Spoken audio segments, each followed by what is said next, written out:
শব্দদূষণ নিয়ন্ত্রণে 2026 সালে এক নতুন বাস্তবতার দিকে এগোচ্ছে রাজধানী ঢাকা। যানবাহনের অপ্রয়োজনীয় হর্ন বন্ধের, শিক্ষার্থীদের স্বতঃস্ফূর্ত অংশগ্রহণ এবং সরকারের কঠোর আইনি অবস্থানের ফলে নগর জীবনের ইতিমধ্যেই দৃশ্যমান পরিবর্তন লক্ষ্য করা যাচ্ছে। রাজধানীর অন্তত 10টি গুরুত্বপূর্ণ স্পটে শিক্ষার্থীদের ব্যতিক্রমী উদ্যোগ চোখে পড়েছে। হাতে প্ল্যাক কার্ড ও সচেতনতামূলক কার্ড নিয়ে তারা যানবাহন থামিয়ে চালকদের বোঝাচ্ছেন অপ্রয়োজনীয় হর্ন বাজালে কী ধরনের আইনগত শাস্তি ও স্বাস্থ্য ঝুঁকিতে তৈরি হয়।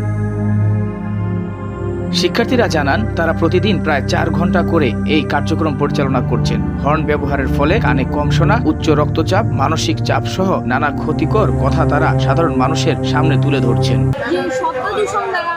মানুষের কি কি সমস্যা হতে পারে এইগুলো প্রতিরোধ করার জন্য আমরা তাদেরকে বোঝানোর চেষ্টা করছি যে শব্দ দূষণ যেমন হর্ন বাজানো, বেশি হর্ন বাজালে আমাদের কানে সমস্যা হতে পারে ভবিষ্যতে, এটা আমরা তাদেরকে বোঝানোর চেষ্টা করছি। আর ট্রাফিক সিগন্যাল মানারও ইয়া করার তাদেরকে চেষ্টা করছি, তারা যেন এই নিয়ম কানুনগুলো মানে, এইটা আমরা চেষ্টা করছি তাদেরকে বোঝাতে।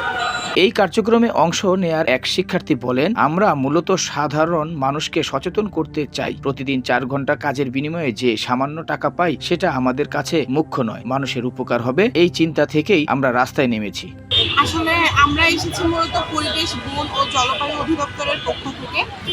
আমরা দেখতে পাচ্ছি এই যে শিক্ষা ভবন একটা নীরব এলাকা হওয়া উচিত ছিল, কারণ দেখেন আপনি এখানে লক্ষ্য করলে দেখবেন যে পথ শিশু যারা আছে এখানে ঘুরে বেড়াচ্ছে। এই পথ শিশুরা কিন্তু এর মাধ্যমে প্রচুর ক্ষতির সম্মুখীন হচ্ছে, আর রোগীদেরা তো আছে। আমরা 31 ডিসেম্বর রাতেও দেখেছি মানুষ পটকা ফুটিয়েছে, আতঙ্কবাদী ফুটিয়েছে।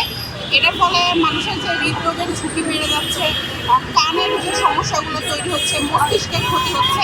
এই যে মানুষ হর্ন বাজাচ্ছে, এরা কিন্তু একজন আরেকজন আগে উঠতে পারবে না, তারপরে ওরা হর্ন বাজিয়ে যাচ্ছে, কেউ কোনো কথা শুনে না।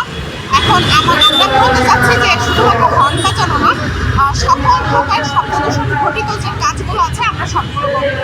বিশেষজ্ঞরা মনে করছেন, শিক্ষার্থীদের এই মানবিক ও দায়িত্বশীল উদ্যোগ সরকারের আইনি পদক্ষেপের সঙ্গে সমন্বয় হয়ে রাজধানীকে ধীরে ধীরে একটি শান্ত ও বাসযোগ্য নগরীতে রূপ দিতে সহায়তা করবে।